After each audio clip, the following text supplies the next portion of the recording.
Hi, this is Marv from Pods Like Us. I'd just like to apologise to everybody for the really bad sound quality on my microphone for this episode that you're going to listen to now, hopefully. It's a great chat with Mac, but it's let down by my really bad distorted audio from a microphone that was giving me some trouble, but I didn't know that until after listening to the episode afterwards. I have started to re-record the dialogue, but I only got so far through, and because of running out of time to put the episode out, I've not been able to finish it all off. So I'm putting it out as is, and we'll put out a version or replace it with a clean feed version where I've just basically overdubbed myself. Please enjoy the episode, and I do apologise for this. Take care.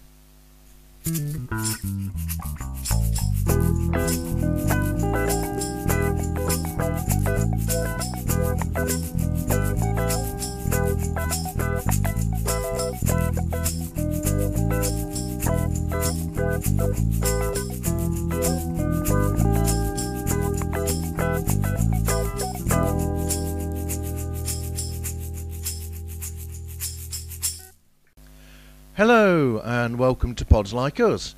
I'm Martin Quibell, known to my friends as Marv, and this time I am joined by Mac Jackson from MacGyver SG1. Hey Mac, thanks for speaking with me today.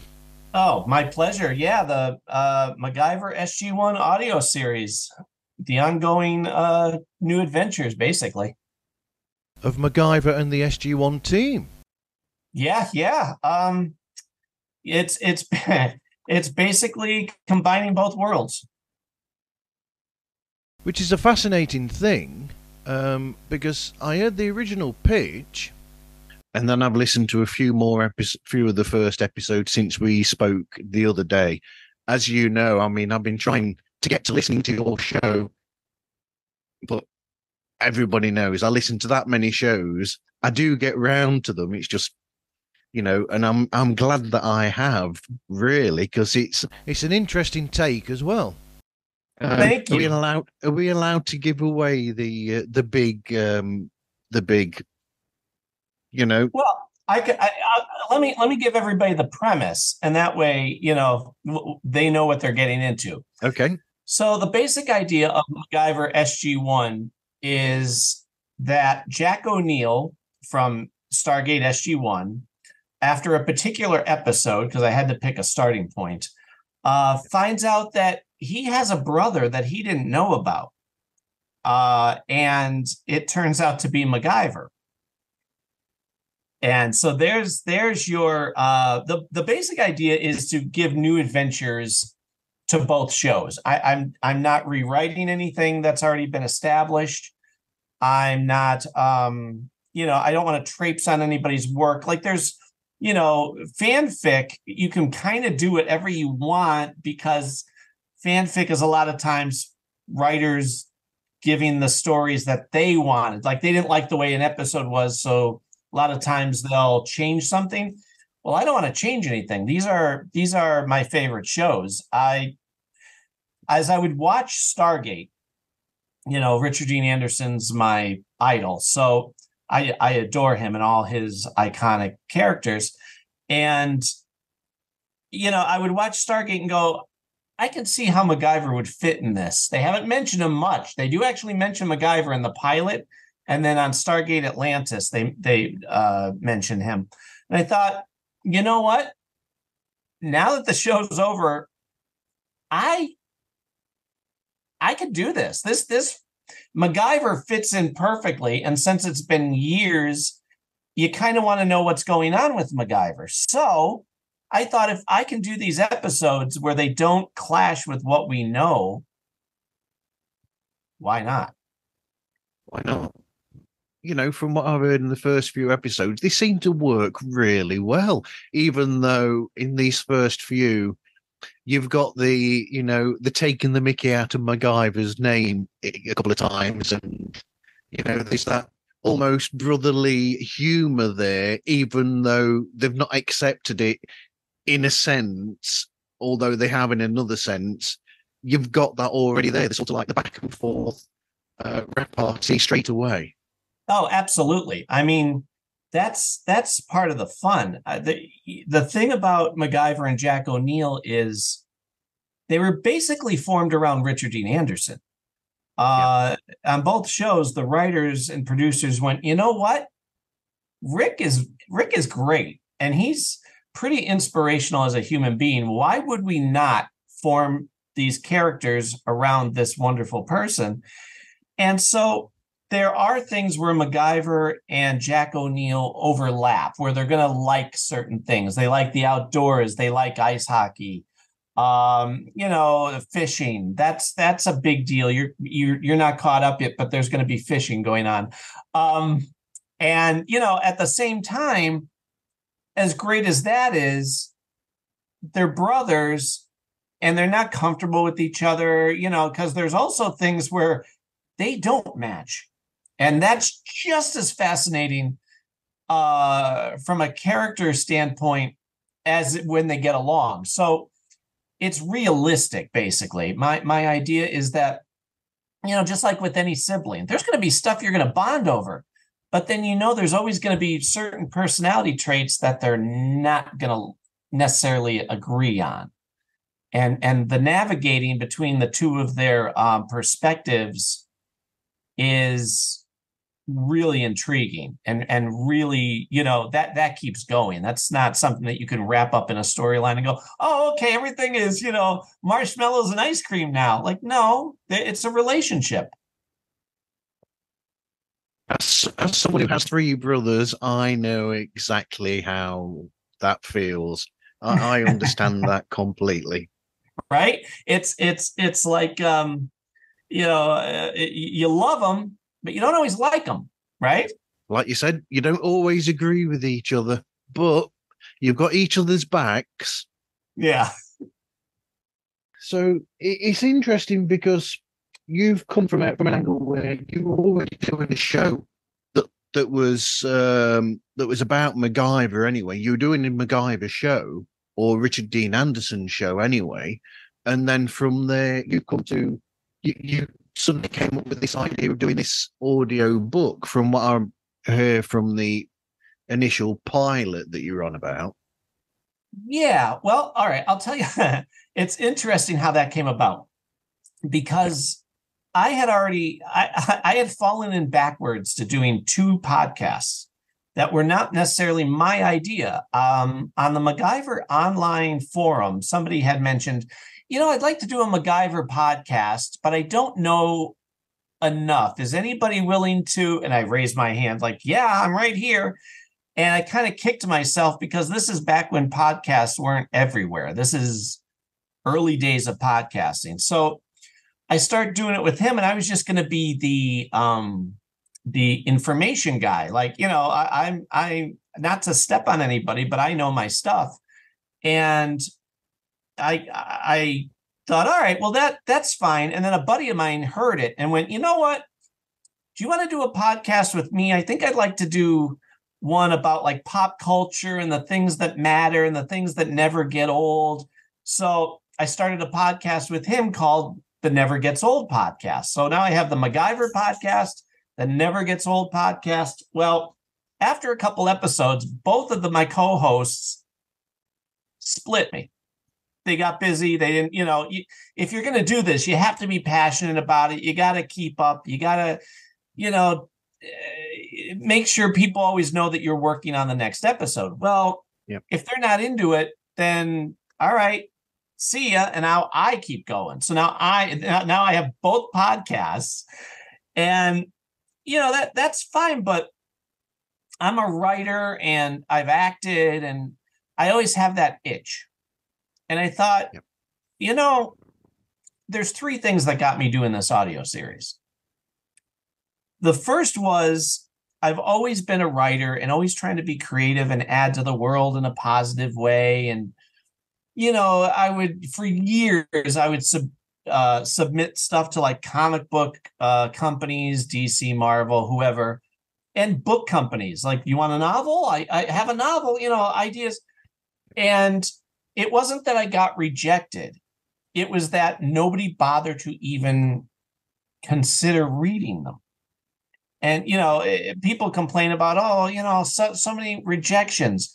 But I expected rejection because then I thought, well, that's par for the course. If you submit something, it may not be for everybody. Maybe your writing isn't where it should be, but you would get something. But I'll tell you what's worse than rejection: having nobody care to even read it. I had one company come, right? I had one company come to me and say, I love the idea of what you're doing. If you could submit a couple chapters and a summary of what it's about, and where, I was like, listen, I'm far beyond that. Here's what I have. And they approached me and then never bothered to read it. Like I reached out and said, not to be a pest, but what do you think? And like, yeah, we didn't get to read it yet. And then I just never heard from them. So I thought, wait a minute. I'm kind of sick of asking for permission to be creative. I have the itching bug of acting that I want to do, because I used to act and do plays and a lot of that. But I wasn't going to move to New York. I wasn't going to move to LA. But yet, it's in you. I'm already a singer-songwriter. That's a thing I do. And just constantly, so many irons in the fire. But I want my writing. I want my writing to be enjoyed. And I thought, oh, wait a minute. There's audio series. People do I could do that. So that was the one side of it. The second thing was, do you remember in 2016, the god-awful, let's forget about it after I mention it, reboot of MacGyver? Thankfully, no, Good. I don't. Avoid it like a plague. This show was MacGyver in name only. It had nothing to do with MacGyver. The MacGyverisms didn't work. He was a smug, arrogant. The writing was terrible. It was as far from MacGyver as you can possibly be. Well, I have to review it because I do the MacGyver podcast. So I had to watch every god-awful episode. And, I'm of the mindset that if I'm going to sit there and complain, I don't want to be that guy. I don't want to be the guy on the internet that poo-poos everything. I want it to be a well thought out conversation. And the other part of me goes, all right, because you can just not watch it. But in my case, I had to watch it. So I thought, if you don't like something, what are you doing to make it better? Right? Yeah. If you don't like something, let's contribute to the positive. Well, let me give people an alternative, and I'll do this audio series. And then the third thing was, I so badly miss new episodes of MacGyver and new episodes of Stargate. So and I know I'm not alone. I mean, there's, the world over, Stargate is the third most searched sci-fi series searched on Google. It's Star Trek, Star Wars, and Stargate. And the show hasn't been on, but yet people love it. So I thought, all right, I could do this. And I want to do this. And I know the characters inside and out. I can do voices. I have a lot in common with Richard Dean Anderson as far as our personality and our way of speaking and, the sarcastic humor. So darn it, I'm doing it. And because it's free, it's basically glorified fanfic. It's a lot of work that goes into this fanfic. I could have just written it and put it on a website and said, read it. But why not give more? Why not do more? That way you're, like you said, you just started listening to it and you enjoy it. And that's worth it right there. I'm hopefully adding to somebody's happiness. What you've done essentially is not exactly the same, but slightly almost similar to what originally the SG1 series was in a way, because, it's like you look at the original film with its flaws and with its pluses, because, it's got both. But I'm a huge fan of the original film as well as the series. I will put that out there. But in essence, the people who who took it to a television series went in a place where it's strange because it's like Devlin and Emmerich had this germ of an incredible idea, but it just didn't. It just needed these other people to take that germ of an idea, Right, and make it into what became SG1, and then the whole franchise from there, with Atlantis and everywhere else that it went to from there.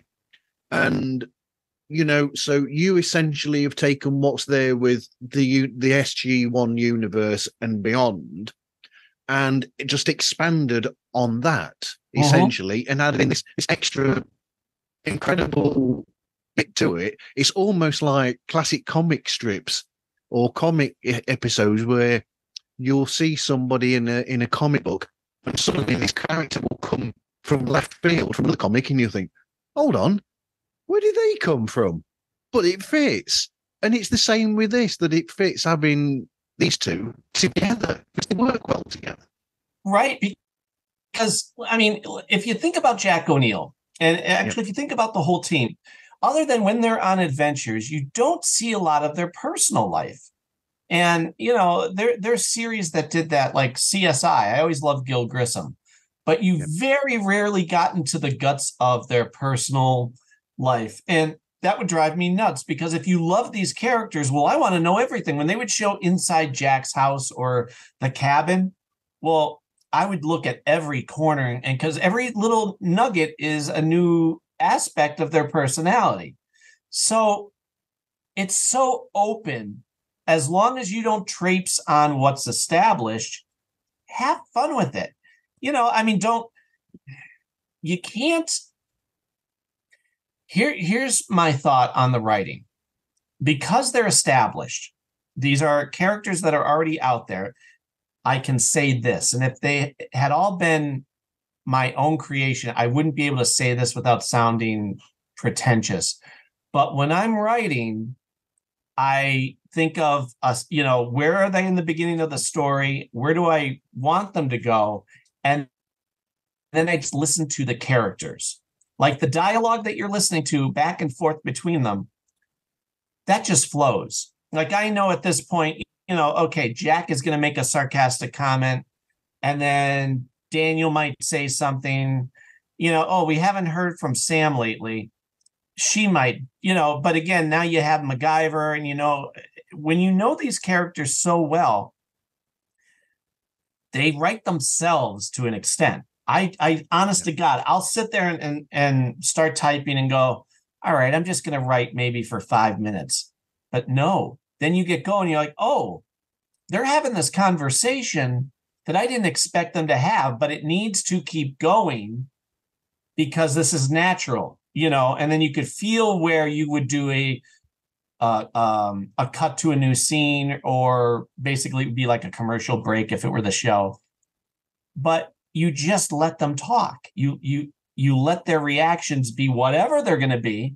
And there are times where the episode goes in a different direction than I planned. And that's the joy. I mean, I do have original characters added. At this point, MacGyver's married. He should be. He shouldn't be by himself. Besides having his son, he has a daughter, which was established in the car commercial. It's like a 10-minute. You can watch it on YouTube. There's a 10-minute car commercial Richard Dean Anderson did as MacGyver a couple of years ago, and it's him and his daughter. Okay, accepted. And so it gives some progress to who MacGyver is. Back when MacGyver was on, they wouldn't allow him to keep a girlfriend because the women didn't want to see him tied down. Well, this many years later, let him be happy. Let him have the relationship. So, and through this series, I get to explore that. And I get to explore it through Jack's eyes, because I have him in an episode that you haven't gotten to yet, is after he had basically just met his brother, MacGyver will meet his wife, who's the woman who will be his wife. Let's let that happen. Let it, as long as it doesn't wreck anything from before, there's nothing wrong with adding on. And so with her, it's all me. It's what I think that she would say. But for MacGyver and Jack, I just listen. I'm just typing what they're saying. It's so much fun. Well, I don't mean to keep skipping over the MacGyver thing because he's a main character in it. We got time. The thing is with the ensemble that you've got in the characters of the SG1 world, the greatest thing about it is that it works like you've already mentioned, with the Star Treks and the Star Wars. All the greatest shows, to my mind, you have these specific characters in there that are so filled out with character that you can recognize, there's the famous, when you go to Star Trek, for instance, where you've got Kirk, Spock, and McCoy, and you've got the heart, soul, and mind, or whatever, and they're the different sides of it, or whatever. That's why these sort of shows work, is because you gravitate towards these people and you see how their minds work individually and how when they work together as a team, how all of these different parts combine to make it work. Essentially, that's how these greatest shows in my mind work, and how the greatest characters in television shows, for sure, big franchises, how they work. Well, and that's the thing. You could take the four. I'll just limit it to the four Stargate guys. Yep. If you put them in any scenario, whether it's Stargate or they work at a fire station or whatever, it doesn't matter. It's those characters are so well done and so natural with each other. And I went into it knowing that I loved Richard Dean Anderson and I was going to watch it because of him. But as you watch it, you go, oh, everybody else is also excellent. Like, I love all the characters I love Daniel and Sam, and, they all give something. And the trick to writing them is to not do a caricature. Because as you know, any classic character, it's very easy to do like a goofball. Well, we have to hit the cliche comments, we have to say live long and prosper for Spock, and and do this thing with the hand gesture with Spock. Okay, that's easy. Yeah, wormhole extreme for that one. Exactly, right, which is them teasing themselves. But as a writer, you're not going to be taken seriously, and you're going to feel the crap if you're going with the cliches. Don't do cliches, like Jack says. I hate cliches. Let's be true to who they are. And in particular, I'll give you this too. There have been opportunities where I could have had him repeat certain things from a previous episode, but that was too easy.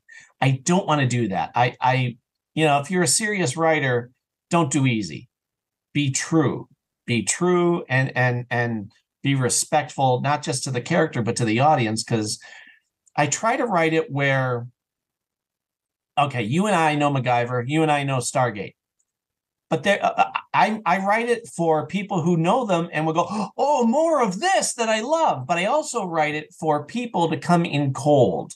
If they've never seen any show, like some people on Twitter, when they ask for, say, podcast recommendations, great, I got you. And they'll write back and say, thanks, but I've never watched either show. And I go, you don't have to. I lay it out for you immediately. You're going to know. And then I also, when you're writing it, you don't want to over-explain stuff, because that's the mystery of writing. You want to give people enough, but assume that they're intelligent enough to follow along, so you don't have to keep repeating, oh, the Stargate works like this, and, MacGyver does this kind of thing. They got it. You mention it once, move on. Yeah. Right? Well, in the first two episodes alone, you introduce people, because in the first episode, you introduce to MacGyver without having to know anything before that. You lay it all out on the table. That's MacGyver. There in the first episode, and then in the second episode, you're introduced to the world of Stargate. Done. And then they meet each other, and then you go from there. You don't need, like you said, you don't need anything before then. But if you want to, go out there, enjoy it. It's a bloody good ride. Right. Exactly. Well, and again, the the whole reason why I decided to do this series instead of just starting my own characters from scratch or whatever is because they are the perfect shows. Stargate for 8 seasons was the perfect show. And, MacGyver, of course, is legendary too. And perfect. Well, coincidentally, the people that worked on MacGyver, a lot of them came over to Stargate. So that explains the perfect, blend of everything. And it shows. So, part of doing the podcast, the MacGyver podcast and the Never Gets Old podcast is basically not about me. It's not about my attention. It's about sharing what you love with the world and going, listen, these shows have changed my life. They are so influential and so enjoyable. So I want you to enjoy it too. I mean, you do that. Everybody does that. You meet somebody new, you go, you know what I think you'd like? And you tell them. It's not so they come back and tell you how wonderful you are. It's so that they feel the joy of listening to a song that, affected you the same way. Well, it's the same thing with television and movies. Like, I want you to experience this joy and happiness that I feel. And so with the audio series, okay, if you haven't been on board before, go watch some. If you like this, well, man, you don't have to wait for my next episode. I have 17 episodes so far. Yeah. So, and I'm not stopping. It's going to keep going. But in the meantime, if nobody's watched either show, I would expect them to run over and go, all right, I got to see what he's talking about. Yeah. And you mentioned the movie. The movie to me always felt like a pilot for a TV show, right? I mean, it's a fine adventure, but you go, okay, what's next? And originally Dean Devlin and them, they were going to do a trilogy. And I read what they were about. I think they did them in book form. And Stargate SG1 is so much better. Like you said, they took that nugget and just added so much that you go, well, yeah, of course, this is where it should have gone. Why would you limit the Stargate to one planet when you can do everything with it?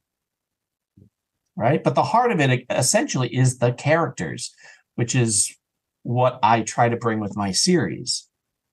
I want to give more, but now you have a new dynamic because you know their world, you know his world. Well, what happens if they have to deal with each other? Where will it complement each other? Where will it conflict as far as, where they feel morally on a subject? And how does Jack O'Neill deal with MacGyver's enemies? And how does MacGyver deal with knowing about the Stargate? Yep. Well, how do you run? I'm never going to run out of ideas. But if anyone's after a starting point, just start at the beginning on both. Because, I mean, Children of the Gods is a superb opening episode. Yeah, and it's funny, too, because I always try and get new friends and old friends, if they haven't listened yet, to go watch Stargate. I said, you want a perfect show that'll make you happy? Stargate. And I'll warn them ahead of time. I'll say, the first season up until the end feels an awful lot like you got to be patient with it because it's very Star Trekky where, okay, we go through the gate, we deal with the problem, we go home. You know what I mean? Like, that's fine. Yep. But I remember thinking, boy, they better shake this up because this is starting to become formula. And then by the end of the first season, the last 3 episodes, you go, oh, okay. And then they change stuff and it builds on top of what was formed during the first season. And to quote Richard Dean Anderson, we're not writing for cows. We expect to write for intelligent people who can keep up. And they do. They drop little nuggets through that series that come to pay off like 2 seasons later. I mean, that's brilliant. And at the time, as you're watching it, you don't know that that's a nugget. somebody says something in passing, you go, all right, okay. And then later on, oh, wow, they didn't forget. So it's a little trick that I try to do with my writing too. I don't want it to be predictable.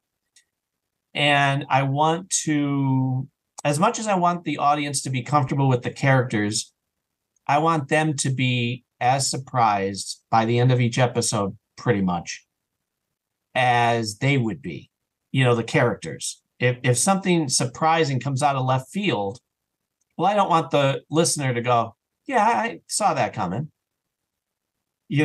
Like that's the joy of it. Like I never want it to, I want it to be comfortable, but I don't ever want it to be predictable. It's very much what I got from MacGyver and Stargate. These characters so well. So you go, whatever these guys do during this episode, I'm not gonna, which you see a lot of today on social media. I'm not going to sit there and nitpick or give people a hard time or, oh, that wasn't my favorite episode. I didn't like the way that he, with those characters, you could just go, no, I trust you. I trust the writers. I trust the actors. And they always would give more than you even expected. Well, then it's my duty to continue that. So we've gone into more than that than we were going to at this stage. But while we're on that, I'll go down this tangent. Okay. So another thing that is, a lot of people that if you pull away all, pull away the curtain and everything, there is something else about, like you've mentioned in passing, with the Stargate world and how it's created and the people behind the SG1 series. That I always thought, looking on it, is interesting because you have got that for more than people would realize. There's a lot of familial stuff going on through the series as well behind the scenes. So you've got people that are related to each other, working on the shows and all this. And it's very much a family atmosphere that's making the show, which I think comes through in the way that the show comes across as well, and how it's made and how it comes across on the screen, how they've got that familiarity between them.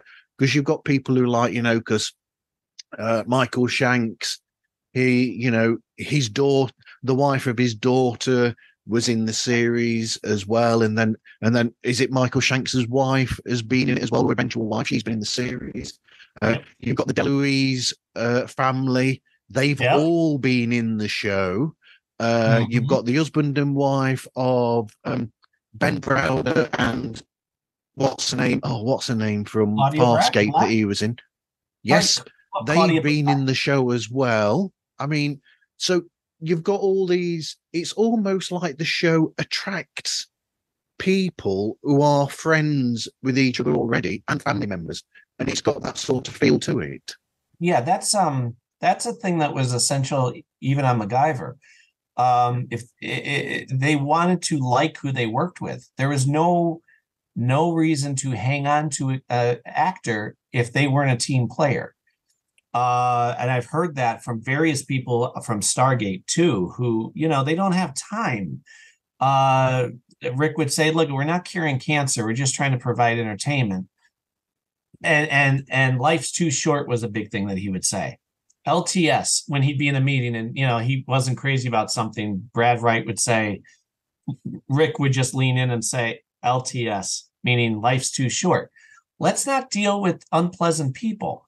If it's someone that they like, well, it's the same thing on MacGyver too. They would bring back guest actors as different characters because one, it's Vancouver and that's who they're pulling from. But they go, you know what? We like him. Get him back. Find a way to bring these people back. That's part of what makes it so darn successful too. Besides being great actors, your job as an actor is to show up on time, know your lines, and be a good person to people. That's it.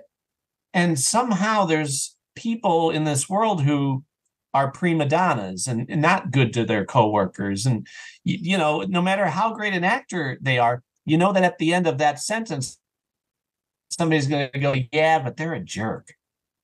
Yep. So though both shows have been very nurturing towards the good. And it really does show in the final product. Absolutely. So going back to where we were going, then coming off this tangent for a while. So we've explained the show inspiration, the developing of the show, and so the next one is the scripting, which you've sort of touched on, and the long game.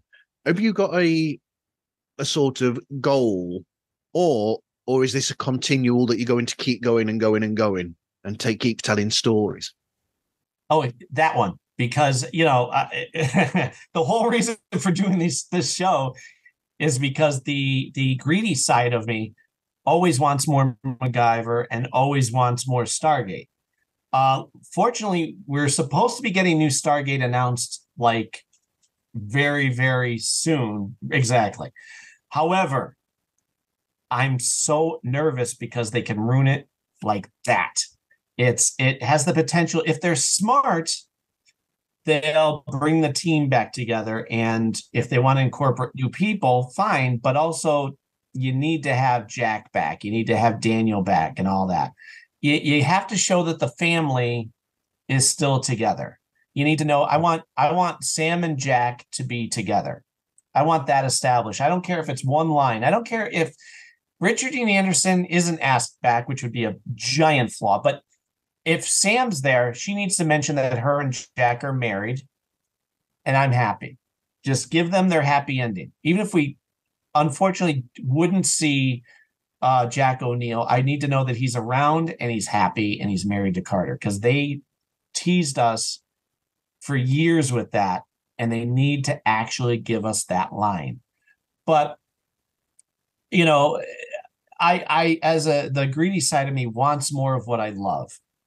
The practical side understands that, shows have to end, but you always want your heroes to continue. I want to know that Indiana Jones is still, for the rest of his life, being Indiana Jones.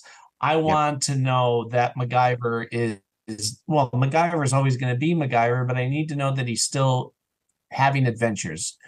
Same thing with Stargate. Well, that's why I do this series. So there's no end I can't see me ending this.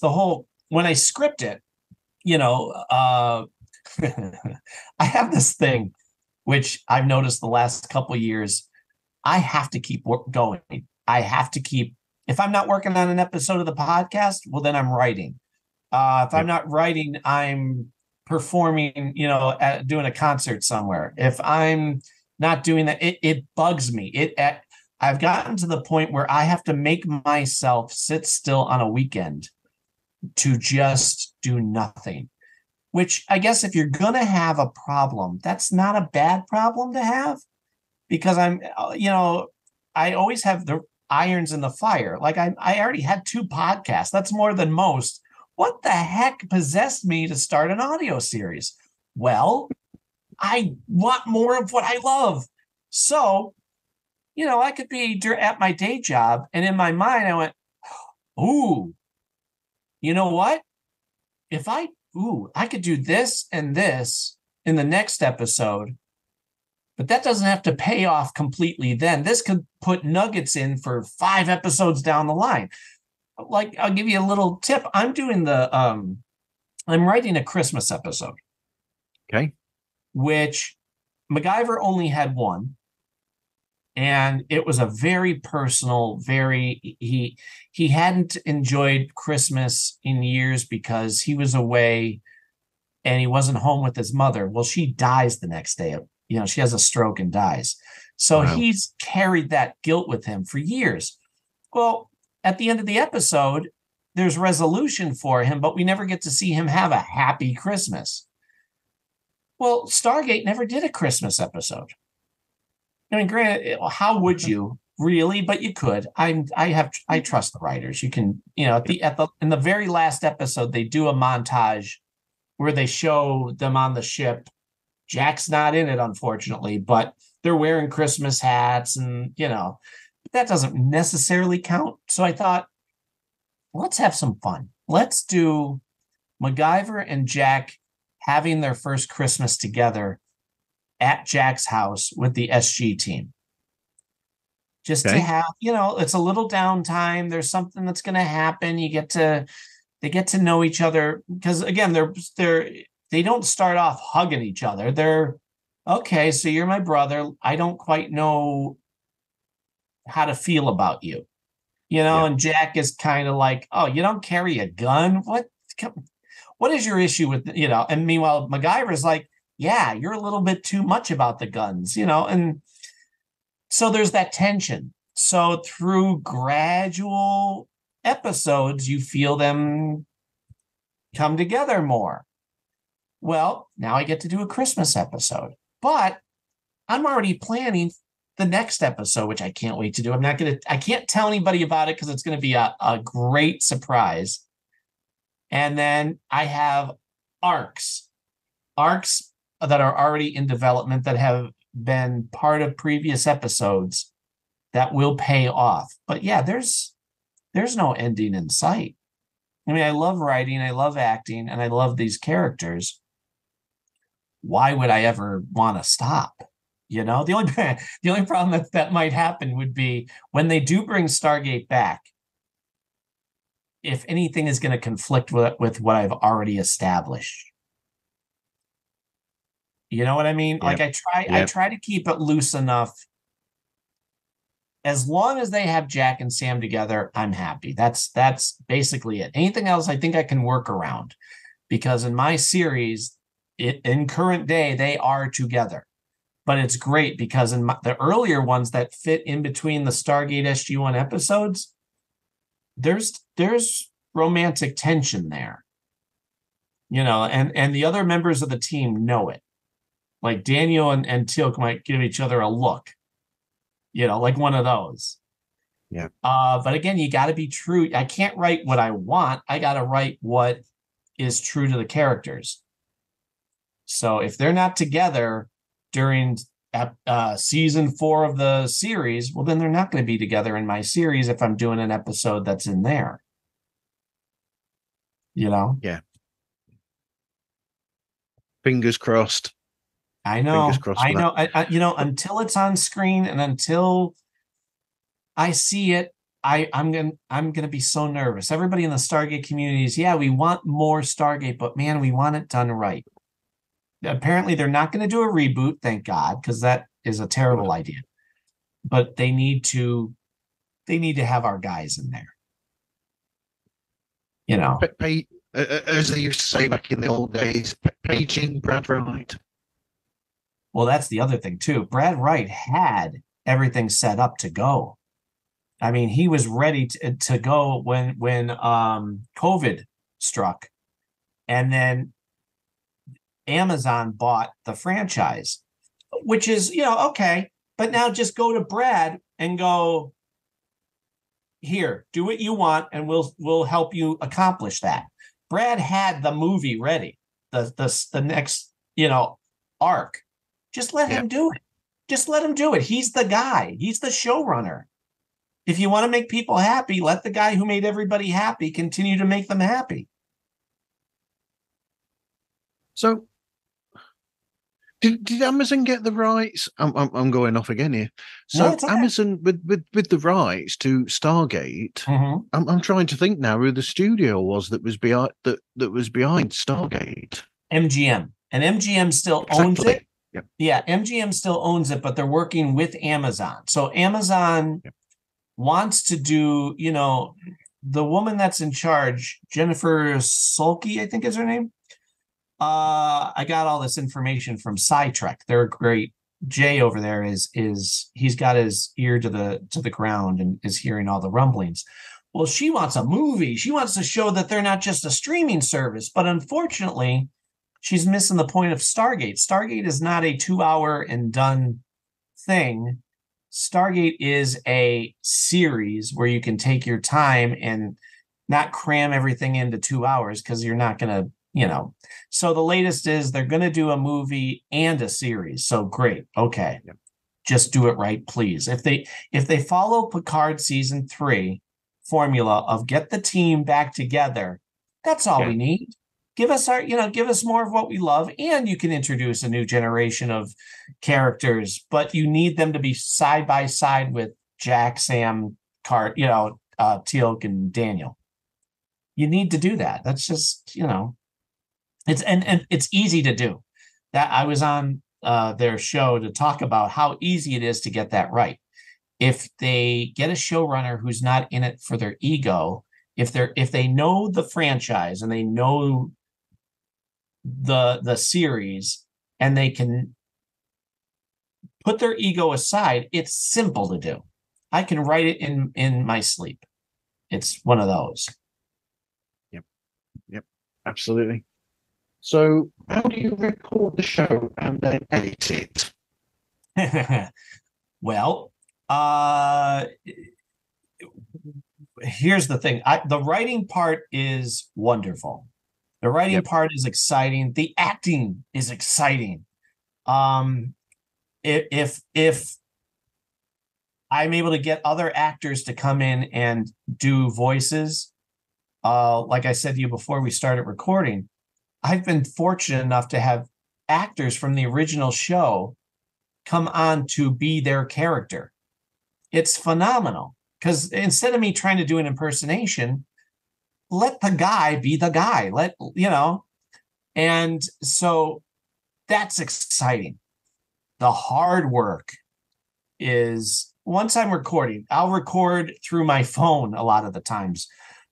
Just get a silent room, get a good microphone, and just go. And I'll do 3 takes of every line. Like I'll act out a section and then do it 2 more times in 2 different ways until I'm happy with it. But also, it's kind of the rule for voice actors: 3 times. 3 times, 3 different ways, because then you have something to play with. You know what I mean? You don't want to go, yeah, it was all right, but that second take sounded much more like the character. So, okay, I could do that. That'll take an hour maybe to record if I'm on fire and going. And then the hardest part is the editing.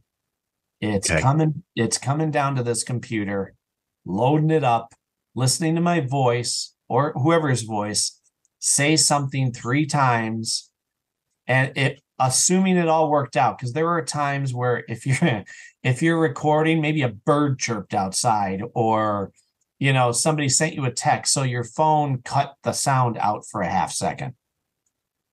Then you got to go down and redo it.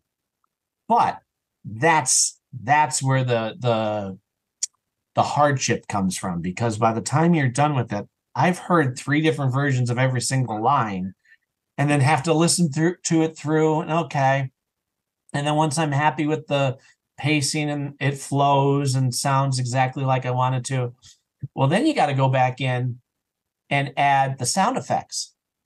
Yep. Which sometimes I have to make on my own. Like, there's sites where you can get certain sound effects, but not everybody thinks, well, what does a guy falling in a garbage can sound like? Or, a Zat gun, what's that going to sound like? And if it's available for free, yeah, I'll use it. But other times you got to make it up. And then you got to find music that will fit the mood. And I'll sit here for hours to try and get the right cues for the right mood, even 2 seconds, and then have to move on to a different sound. Woo! I mean, that's where the hours come in. People would like me to crank an episode out every week. Well, so would I. But this is a labor of love, and I don't make a cent doing this, though people can contribute through Patreon, but I don't do it for money. I do it because it's a labor of love. Well, with the labor of love, it takes time, and I have a day job. So you're doing all this around your everyday life, and I have kids and a family, and so that's what goes on for that. With the recording and the editing is the monster. It's like what musicians would say. I remember the Monkees saying, I think it was Peter Tork had said, "We don't get paid to play. That's fun. That's for us. We love playing. We get Yep. paid to tour, to be on that bus and, go across the country or whatever. And I'm like, yeah, I get it. Yeah. So you've already touched on sound effects and music then. So this is going to sound terrible because I bet is that area where you do all your Foley work as well then? Or do you go actually outside and while you're out and about, you'll hear noises and think, oh, I might be able to use that sound, and you just record it? I've done that. There's an episode. There's an episode that you're going to hear where it takes place in a Borders bookstore. Yep. Well, I went to a Borders Okay. because I thought, Right. yeah, I can probably replicate a crowded room kind of sound, but that sound of whatever music they're piping in at the moment, or if you're walking by someone who's already having a conversation, you're not going to stop and follow them because that's not what anybody cares about. But so I knew it was coming. So I took my phone, I just hit record, and I walked around Borders quietly. I didn't say anything, but I'd listen to the sounds and pass people. And then I used it in the episode. I'm like, yeah, that's about as authentic as you can possibly get. I'm always thinking if, about future. Typically it's the episode I'm working on that I'll think of such things. But you're right. There are times where you're like, oh, I better get this now while I can, because this kind of sounds cool. And I could see MacGyver here dealing with whatever this situation is. Like I say, you're at a neighborhood baseball game. Well, you're outside. It's a nice day. You can hear kids in the background cracking the bat. There you go. Use it. So has that actually inspired you ever then when you've come up with these, where you found these sounds and you've recorded them off? Have you ever actually based some of your writing on, like, do you know what? I could write a scene around that sound. Yes, because because of MacGyver and Stargate being such a part of my DNA. I'm always same thing. Like when I'd watch other shows too besides Stargate. Well, there's certain crossovers that I can do. Because as I'm watching certain shows, you go, you know what? This could be in the same world. I'll do that. This could be in the same world. Meanwhile, there's other things that you can't do. Like I can't have a Walking Dead crossover because it's not the same world. It all has to be part of the same universe. Well, as I'm watching CSI or I'm watching Dead Zone, I'm like, no, this fits. This works. There's nothing conflicting. That's my thing. If I'm watching something, I'm like, would this conflict with Stargate? Would this conflict with something that happens in MacGyver? No. Well, I like these characters enough. And boy, I always think, and the same thing when I originally watched Stargate, I could picture MacGyver dealing with that. How would MacGyver answer this question? How would MacGyver deal with Jack's sarcasm? How would, him deal with, or Jack O'Neill deal with Gil Grissom on CSI? And, so if I'm out and about, well, that's also on my mind.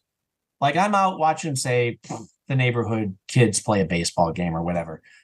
Well, my mind will go, you know what? There was an episode where MacGyver, and your mind wanders and it connects to some episode that you know by heart. So then it thinks, all right, you know what? That was 20, 30 years ago. Huh. I can have him go back to this sort of situation coincidentally. Yeah, that's a good way to start the next episode, and I'll record it. So yeah, it does, because these characters are always on my mind. You will find opportunities to go, all right, this is fun. This is something that I would have liked to have seen on either show that we never quite got. Okay, let's do it now. And of course, now you get excited because now you can start hearing their voices of what they would say in this situation. And you want to make it again realistic to the character, and they typically naturally are fun to listen to. But you'd really have to be pretty terrible to make it boring. Yeah. So we've spoken about this before we started, and this is why we started because I said I was looking forward to this bit. So the show future, that's based on a call out that you made earlier on. Pulling the curtain away here a bit. You posted about it on your socials earlier on that you're looking for some people to be voice actors for the show. So Yeah. where I'm going with this is, yeah. but from the episodes that I've seen or I've listened to, I mean, it starts as yourself doing the voices and the narration, and over time, as I'll find out, and I haven't gone into this to find out because I'm looking forward to finding out and being surprised. You've got some other actors involved to voice some of the characters. Fingers crossed for Amanda Tapp because I think she's amazing. Wouldn't that be good? That would be great. Want it really? She's incredible. But so you are expanding the show essentially from that original concept, or did you always want it to be various people being the voices from the beginning, and it's just grown and become, or it's slowly becoming what you wanted it to be? It's slowly becoming what I wanted to be for a couple of reasons. One, I knew I was going to write it. I knew I was going to do Jack and MacGyver's voice because that's just where I'm at. Yep. And I knew I could do other voices, and that's fine. But I also know my limits. I would not try to do a British accent in front of a British person because even though I think it might sound just swell, it's embarrassing. And so, you don't want to look like, oh boy, he was close, but he kind of did, now it goes down on in history as, oh, here's the episode where he butchered, whatever the word is. I don't want to do that. I have to. Here's where he did the Van Dyke. Yeah, right. Yeah, the Dick Van Dyke. Is that where you're going with that? Yeah. Yeah, that's a classic. Yeah. And he knows it too, which is hilarious. And again, I never want to do a caricature. And I feel if I were to do certain accents, man, I don't want it to be cliche and I don't want it to sound like a caricature. I want it to be sincere. I want it to be honest. And so, I thought ideally what I would have loved would right from day one have all the actors, everybody that I could possibly use. Oh, I need someone to do this accent. Jimmy will do that one. Or I need someone to sound like Amanda Tapping. She'll do that one. Or, but one, I was starting from day one from scratch. How do you sell somebody on something that they can't hear first? Two, I can't pay anybody. This is all free. It has to be a labor of love. If I ever make money, if anybody contributes to the Patreon, I dump it right back into the series. I love giving people gifts. And if somebody, gives a substantial amount, well, I'm sending them something because I think of us as a team. We're in this together. I don't pocket the money. I want to use it to, like this camera that I'm using now, I bought with money that somebody donated. Well, it goes right back into what is needed.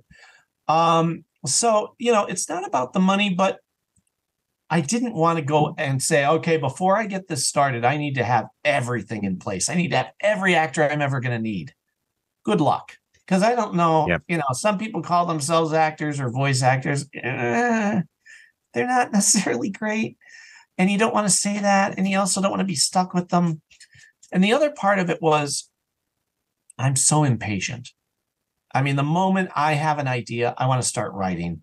The moment it's written, I got to get it recorded. And the moment it's recorded, I want it out. I don't want to sit on it. I don't want to, like, for example, there's 2 episodes. It's a 2-parter that I already have written. And I'm waiting to see if somebody from the series will do their character. Okay. If they do, fine, but I've had to sit on these 2 episodes for months. I wrote a filler episode to not keep people waiting. But it's that impatience that I know I have going into it. So I thought, you know what? If you want it done, do it yourself. And now that I'm going, I thought I want to invite others who are talented, and I listen to other audio series and stuff that, boy, yeah, they're good at this. And if somebody is a fan of, say, Stargate, and they can do certain accents or characters, let's hear it. Yeah, I'll gladly use other people. I'll gladly do that, because that's just a matter of me editing in the right line. But I knew going into it too that you're kind of, as I'm in right now, waiting for those 2 episodes, you're stuck if somebody drags their feet. Yep. And I did not ever want to be stuck going, all right, Jimmy, dude, I need your lines. And then they send them in and I listen to them and, okay, Jimmy, you got to do it again. And, it's something that I didn't want to deal with early on. But now that I'm 17 episodes in, I'll put it out there. I put it on my YouTube page. It's the Forever Adventure Network YouTube page, and it's there. So anybody who sees it now to the end of time can go, you know what? I do want to be part of that. And if it doesn't happen, well, I'll just keep on keeping on the way that I've been going. But the more the merrier. I mean, why not have the diversity? That's the other thing that I try to express for people is, if you're following me and my work, whether it's MacGyver podcast, Never Gets Old podcast, my music, or the audio series, you're not just going to get that. I every day try to add something, new artwork, new fan work, new little nuggets of what's coming. I don't ever want to be stagnant, and I don't want to be get to the point where the audience goes, all right, I got it. That's all, I'll just wait for the next episode. Well, I want them to be part of that. I have Discord, which I didn't know about. I started a Discord. I got Facebook group pages for everything.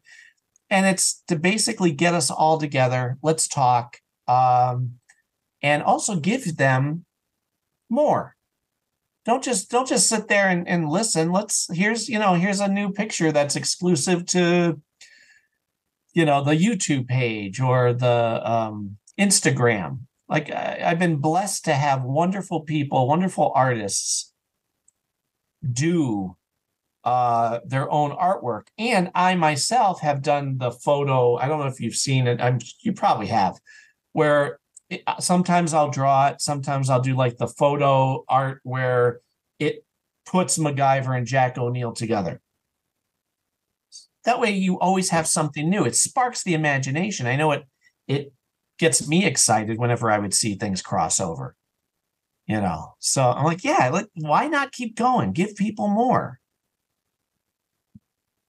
Well, I like that interactivity that you've got going there through your socials with that, because, like you said, that's keeping people engaged and keeping them excited for what's to come as well, essentially, rather than them having to wait for the next episode. It's almost like some little almost like treats for them in between, and little bits to keep, like I said, to keep them going. Exactly, because people are fickle, and they will forget if you don't have something new. People as I said, I don't make a dime off this, but if people go to the YouTube page and they subscribe, well, I'm a happy camper. It's free. You liked a video, you watched a video, you hit subscribe. That's showing me that you're part of this and you care and that you like all the effort I'm doing. One of the most frustrating things as far as a challenge is, besides writing and making sure I don't step on continuity, which isn't hard to do. I just pay attention. Yep. One of the hardest things is trying to get people to notice. That's the hardest thing. Like, what I've done is I've started putting the episodes. Now, you can listen to any of these episodes, all 17 so far, on any podcast app, but that's audio. Well, what I started to do was I have 2 episodes. The first 2 episodes are now also on my YouTube page. So what I do is I have to add original photos. So as you're watching it, you have something to look at, and hopefully it sparks, it goes, oh, this is good. Oh, this is more of that, and it gives you, it pays off. But it's frustrating to know that, like, I don't know, I have 350 maybe subscribers so far, and I've been doing this for 10 years or more. Not the audio series, but like the podcasts. I have 170 some videos on there. And well, I just want people to notice. I want people to appreciate all of the work that I'm putting out. Meanwhile, some lady opens an empty box on YouTube and she has 2,000 subscribers, and 50 million views. And I'm like, what am I missing what am I doing wrong? Am I not doing something stupid? Am I not falling down the steps in a video? What is it? Because I think I'm putting out quality entertainment for people. I so want, to quote Harry Chapin, I so want to matter. I so very much want to matter to this world and contribute good stuff. But the hardest part is getting people to look at it. But that's the problem for a lot of people that do content like I do content, you do content, where for the most part, I mean, I've said this about the difference between independent podcasts and produced podcasts, right. Okay, and I've said before, the difference is that these big production podcasts, they're sure. They're almost like they're almost background in essence. It's like these videos that you're on about. They're just there. People, these videos are stupid videos, whatever, this, that, and the other. And it's there. But people, these niche audiences that we get, I think they pay more attention to what we do, and it makes their minds work more, because that's mindless stuff essentially. What Sure. we're working on, I'd like to think, is stuff that's more for the mind. I think personally, and opens people's minds more than a stupid video of a cat climbing up a wall or doing one of these stupid flipping, whatever they do, assault course things or whatever that they, you know what I mean. It's the difference between mindless fun and entertainment that makes your mind work or gives you more to think about. Sure. I agree. But you're with me on this. Like I try to, man, I started off doing the podcast originally on YouTube because all the apps were hard to figure out. And I thought, well, I just want, again, the impatience in me. Let's just get it out. Let's just do it. And then people were like, well, wait a minute. I don't have YouTube. Could you, maybe put it on the app? So we eventually now have both. Okay, good. So I'm trying to make sure it's everywhere. I do clips for Instagram and Twitter and I always try to be engaging. But you work so hard, and then, like you said, a cat is climbing a curtain, and that got 5 million views. You're like, over here. If you like that, you're really gonna love what we do. But again, it's not about money. It's about just wanting to put good into the world. I want to matter, and I want to know that when I'm gone, something was left behind that helped the world a little better. Hopefully it made the world a little better, put a smile on people's faces. And I'll tell you this, the followers that I have, the people who do contribute to the Twitter and the Facebook and everything else, God bless them. I love them. They're wonderful and supportive, and I cherish them and make sure I know that too. Or make sure that they know that. And just, I'm sure you're in the same boat. part of your day is always just putting yourself out there and reminding people that you're there. Yeah. Right. Yeah. Like, it's very easy to be negative on social media, whether it's complaining about a movie you just saw or, politics or whatever. Everybody does that. I don't want to do that. I want to push the good,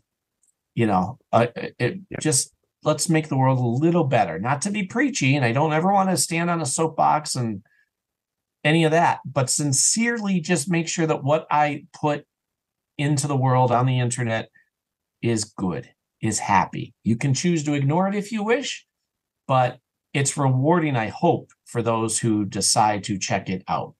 That's kind of my goal. That's my internal, how are you going to handle yourself? It keeps. Yeah. I mean, my goal with this is to hopefully introduce people to something that they didn't know existed before, that they need to listen to or to take notice of, that will become a part of their everyday lives. Essentially, these podcasts and these creators, these things that people create. That's the whole idea of doing this show, is to introduce people to the creators, and these people go, do you know what? I've been looking for this. Now I know where to find it.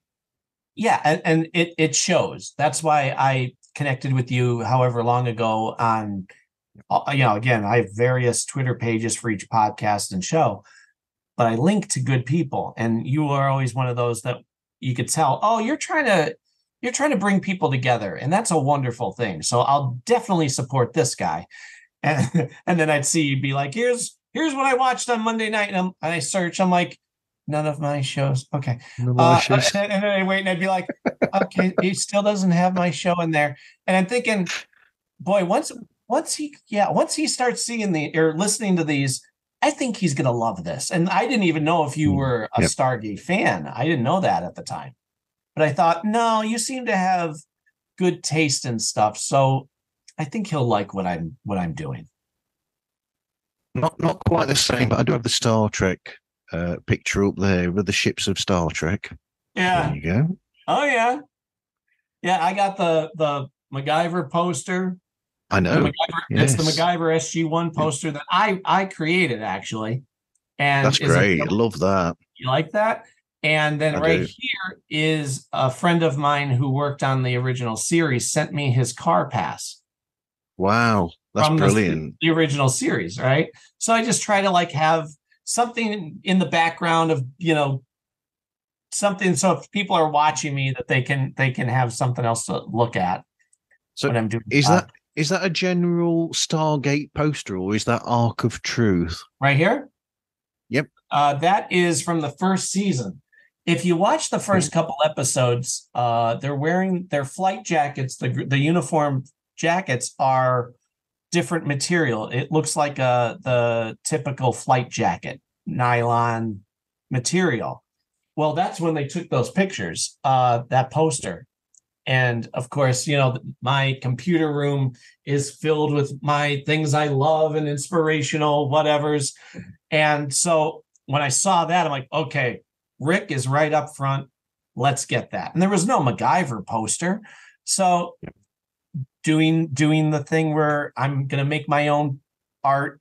I'm going to put it on the store. I have a Redbubble store. I have a TeePublic store. Well, I made a poster because I thought, what would a theatrical poster look like of this series? And so I made that, and, it's the two of them, but it also shows them together. And it's very doing what I hope a movie poster would do if you were trying to sell the concept of what it is. And so I put it on the store, and I thought, what am I waiting for? I want my own poster. So I printed it out, and now it's behind me, But yeah, I it's addicting. There are days where I'm like, nope, got to go to the computer and start doing some artwork or draw something on the iPad. I got a Procreate, it's called, and it's like a professional, the art thing. So I'm still trying to figure out how to use it and get different textures. But before I made certain connections, I decided I'm going to draw my own cover pictures for each episode. because Okay. that'll, if Yep. you're on the socials, you're going to say, hey, episode 7 just came out and here's the cover. And it should kind of intrigue you and go, ooh, what's that about? Well, I have made a good connection with someone who is willing to, here's a little tease for you. Not only is he doing promotional art, which I'm sure you've seen, so it kind of takes the burden off me. He's doing cover art for every episode going forward. Yep. And get this, we're planning, and I may have to reload the first 2 episodes. He wants to do original artwork for every 30 seconds as you listen on YouTube. Wow. Think of that. So as you're watching it, you're getting basically a motion comic as you're listening to that. And I'm like, hey, if you're into it, if you want to do it, by all means, I welcome it. Thank you. Thank God you're willing to do this. And he doesn't necessarily want the accolades. He goes, people don't need to know who I am. I'm like, all right. But I still need to credit you somehow. I need to let people know this is not me. This is the wonderful fan who is contributing to the series. And so hopefully, fingers crossed, very soon, you'll start seeing them on YouTube. That way, if you do listen on any of your podcast apps, that's fine. But those who want to visualize it, well, you're going to get your opportunity. Wow. That's incredible. Yeah. That is really good. But the trick is, I have to make it look, it has to look enough like Rick, or it has to look enough like whoever the characters are. Like, my wife has done the voice of MacGyver's wife. Yep. And I had him model her for future episodes after my wife. So if you go on to Facebook, I don't know if I put it on Instagram, but if you go on the MacGyver SG1 audio series Facebook page, you will see what MacGyver's wife looks like. And when you catch up to those episodes, you'll start seeing that too. And it works. I'm like, all right. Actually, MacGyver is the origin of how he met his wife is basically the origin of how I met my wife at a Borders. Yep. So it kind of wrote itself. There we go. Yeah, right? Borders. Back to Borders again. Exactly. It all comes round. That's right. So you created the show logo as well, then, with the there you go. That's my. Yeah, I liked your drawing when you sent it to me. Yes, I did. And again, you're constantly looking to be creative and constantly looking to make sure people know what you're doing. So I figured, all right, you got the Stargate. Well, in the MacGyver credits, they do an explosion where his name comes out of the explosion. Yep. So I have a Stargate with the MacGyver explosion coming out of it, so that way it combines both worlds. Well, you've taken the two things that are most, that are perfect from it. I've always thought that the actual Stargate itself was one of the most incredible designs for something, even from the beginning, we're going back to the film again, even from that, the actual concept of the Stargate and how it's designed is great. It's fantastic. It really is. So much so that anybody who does anything like it afterwards, you're not improving on the Stargate. You could tell, like, oh, you're ripping off Stargate when you do that circle thing and it's halfway into the ground. Yeah, that's clearly you're doing Stargate. Yep.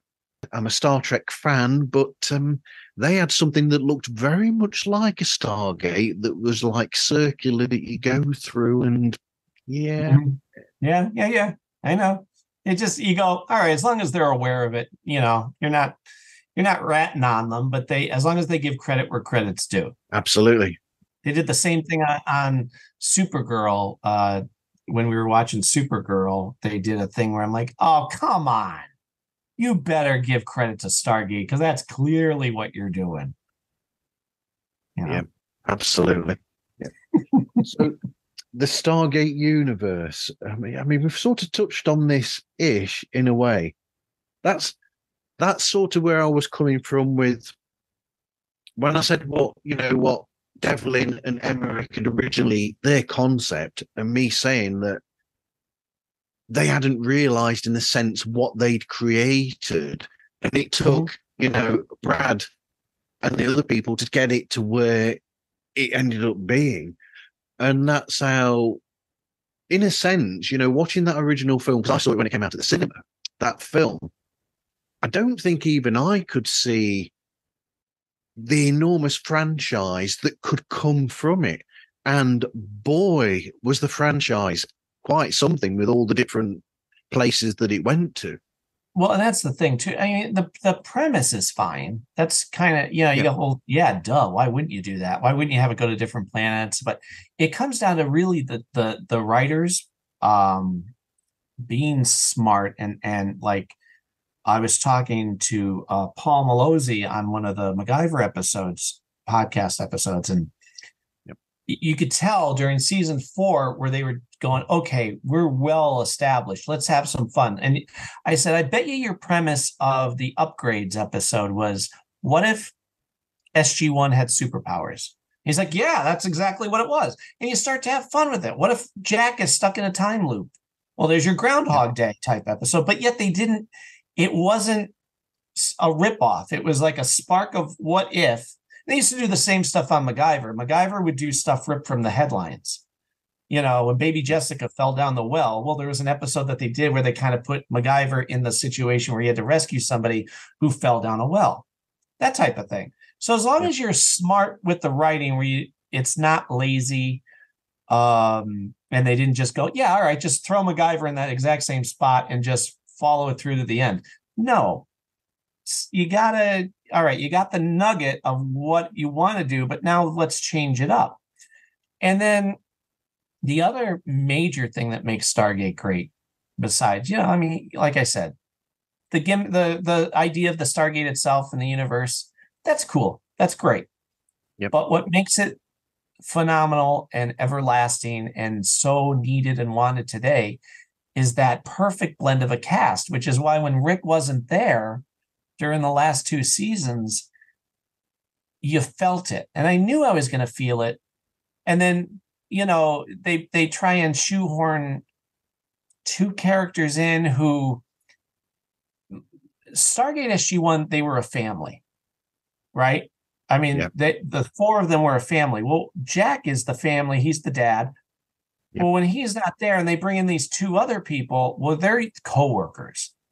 They treated that, they were like, oh, you're our new coworkers. Mitchell would refer to Daniel as Jackson. You call him Jackson all the time. Very informal. Vala was just a freaking Fruit Loop that wasn't needed. But you could tell that the original 3 that were left, they were still tight.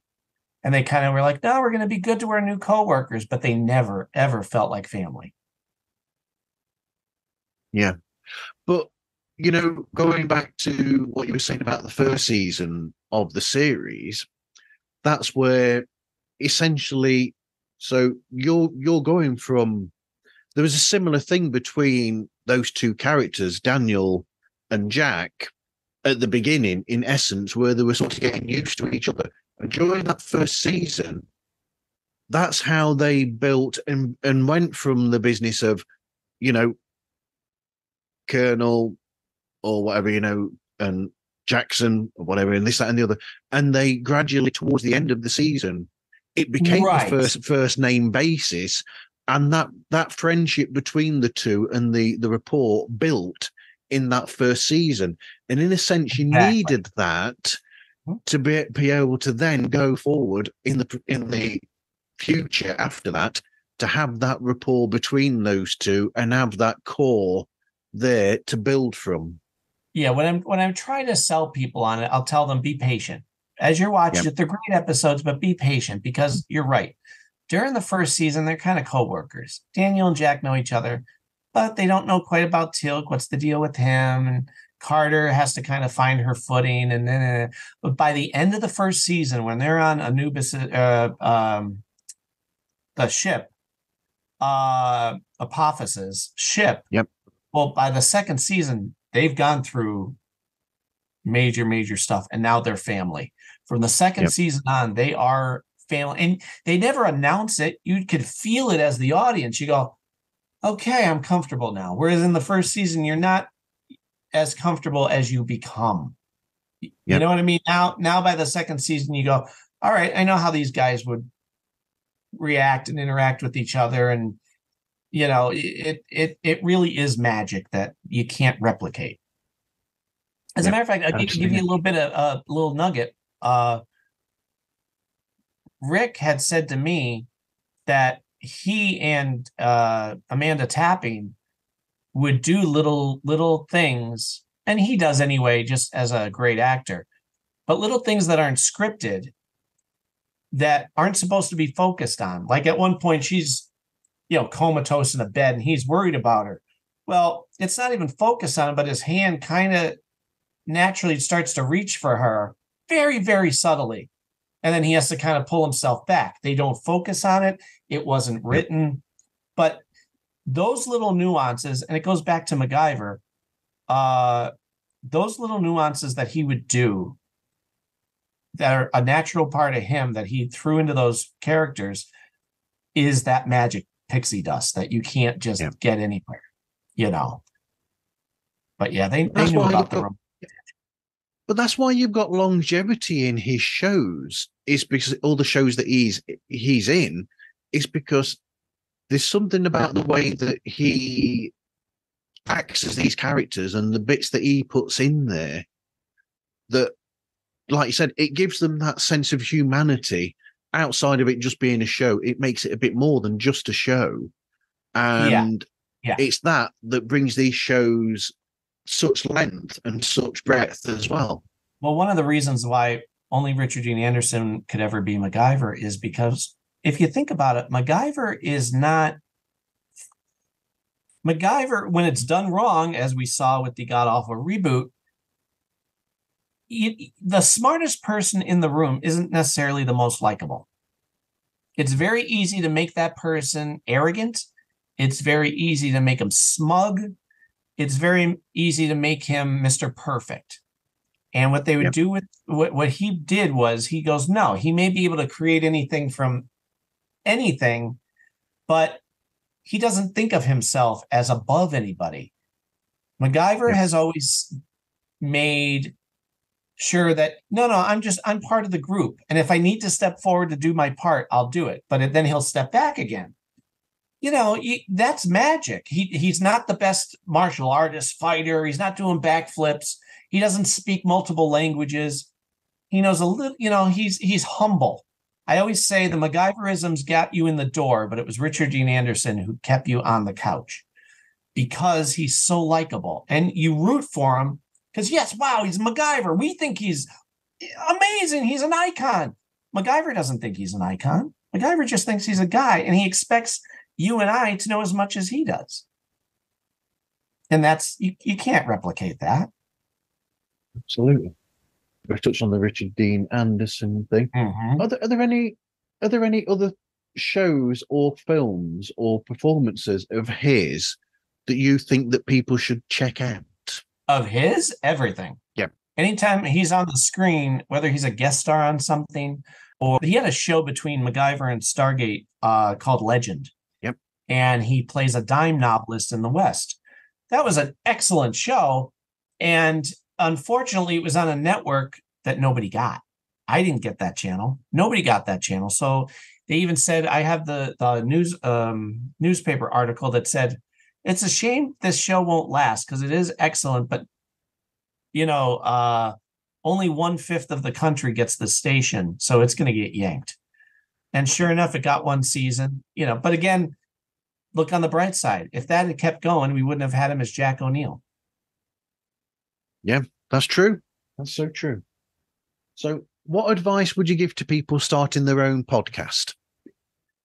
Okay, well, you and I can go on forever about the people that aren't doing it right. Because everybody can, and most people apparently now do have a podcast. I would say stay humble. Remember, it's not about you. Just try and put out good into the world. Know your limits, know when to shut up. Like you and I, again, could spend hours going down a list of podcasts where it's two guys who think they are the funniest guys in the world. And aren't we great? And I'm going to make a fart noise now. What are you doing? You're wasting our time. You don't need to be sitting there giggling or cursing up a storm because you guys think you're cool. Think about your audience. That's what it is. Always think about your audience. Even if you want to talk about something, it doesn't mean the world wants to hear it. Maybe you have a thought on your brain. Is it necessary right now? No. Try and put out good and stay humble and always think about your audience. Yeah. But at the same time, enjoy it at the same time, because otherwise it can be irritating. Yeah, exactly. Always do something you enjoy. Like you said earlier, we've all got jobs to do outside of this, and so it is a labor of love, essentially. Right. You need the love. If you're doing it and it's just labor, don't do it, because it'll come through in your work. Yeah. Oh, yeah. You can tell when people are just doing it for the sake of doing it. Exactly. Well, there's podcasts I listen to where the host hated this week's episode or the next week's episode of a show that they're talking about. Well, okay, you're bringing me down. I'm listening to your podcast because I want to enjoy rolling around in the joy of this show. Don't sit around and crap all over it. Like, it's not even constructive criticism. It's just negativity. And then they tended to realize that, and they stepped away. Absolutely. So what podcast do you like to listen to yourself, Mac? Well, we live in a very lucky time where we have shows that we only dreamed about as children. Do you ever think we were going to get superhero movies like we have, or superhero shows, or Star Wars shows? I mean, wow, we are lucky beyond belief. Well, the same goes for podcasts. So I have the luxury of going, you know what, today I kind of want to laugh, or today I kind of want to listen to a story, but have it be 20 minutes long, or today I want to hear about my TV show that I just watched last night. Yep. So I love the Dana Gould Hour. It's never an hour, but that's a brilliant show because he's sincere. He's got two guests on, and in between he does a segment where he'll tell you tales from Oddsville or Weirdsville, he calls it. But it's little known stories of, this guy that he's talked about for 5 minutes. Well, he was the father of the Beach Boys and, things like that. And it's stuff you don't think you'd care about. He makes you care about. And I love it. There's The Truth that I think just went on hiatus. That's a great 20-minute Twilight Zone type show where you're getting a little skit. I listen to that, would get inspiration to do my show. There's Other Men Need Help, where the host basically shares his insecurities and stories of his life. Meanwhile, he ties it into something that's going on right now. And let's see, there's crime shows. Everybody listens to crime shows, but it depends. There's one called Someone Knows Something. That's a guy in Canada, and he investigates like dead cases that, I wonder if I can find out a little more. Serial, everybody knows about Serial. That first season was phenomenal. Criminal is a great one. That's also on YouTube too. Boy, let me think. I mean, it goes on and on. I actually scrolled through my phone to go, all right, that's a good, because I recommend stuff, obviously, to people at work because they're sitting there going, I can't listen to this piped in music anymore. I go, well, do I have a treat for you? And so I'd write down a list. And, so there's a lot of stuff. It all really depends on your mood. If anybody ever does want my 2 cents, look me up on Twitter and Facebook, and I can write a list for people. But off the top of my head, those are some great ones. There's one that was out called Alone, a Love Story. And it's limited, but it's a true story of this woman who finds out her husband was cheating on her. That's a And great it's series. very personal and it's very sincere. And This American Life is a great one too. Yep. That's an hour long and you get like 3 quick stories. So anyway, where can people find you and get hold of you, Mac? Everywhere. Everywhere. Yeah. Let's see. Like I said, there's if you type in any of the titles that I've mentioned, you're gonna find me. If you just type in MAC Jackson, you're gonna find my YouTube page, which is also the Forever Adventure Network. One of the things, since I have all these shows, I put them under an umbrella called the Forever Adventure Network. FAN meaning, fan. So Forever Adventure Network. Yep. And if you go to that on YouTube, if you go to that on the website, the website will lead you to everything, really. Again, we got my original music, we have the 2 podcasts, we have the audio series, we have stores. Yep. There's stores of original work in there. If you love not only MacGyver and Stargate, but anything in pop culture, you're going to find something. Let me see. There's, you name it. There's Instagram. There's Twitter. Every show has its own page. I do a blog that I do through our Patreon because I can't just go, here's Patreon, and not give people something. So Yep. I'll do an occasional blog, and hopefully it's interesting and makes people want to, again, come back for more. I always want people wanting more, but I also don't want them to have to wait long. So if you go to the the Forever Adventure Network, type that into Google. It's going to give you the YouTube page. Please subscribe. Please listen. Please. And again, the main Forever Adventure Network will take you to the hub of everything. You're basically, if you're a fan or you're interested, you're in for a treat. I'm never going to stop trying to add to it. The more, the merrier. That's your very own Stargate for people to go to wherever they want to find. Exactly. You really can't go wrong. If you're interested, just type it in Google. You'll be fine. Okay. Anyway, you can find Pods Like Us on Instagram, Facebook, Twitter, and Threads, and contact us through podslikeus@gmail.com. Anyway, thanks for speaking with me today, Mac. My pleasure. Hey, anytime you want to shoot the bull or talk about anything, I'm here for you, buddy. I'm still trying to organize this chat about the history of sci-fi on television. Oh, good times. That'll be great. Anyway, thank you everyone for listening. I hope you listen again to another episode of Pods Like Us.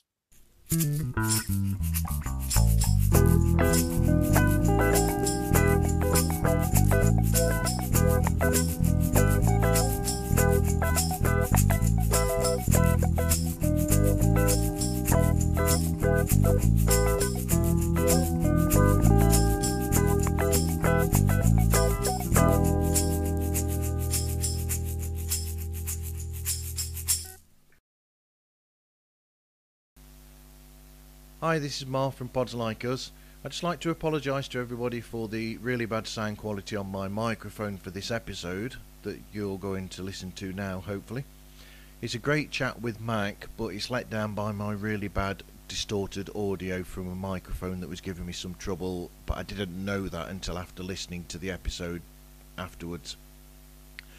I have started to re-record the dialogue, but I only got so far through, and because of running out of time to put the episode out, I've not been able to finish it all off. So I'm putting it out as is, and we'll put out a version or replace it with a clean feed version where I've just basically overdubbed myself. Please enjoy the episode, and I do apologise for this. Take care.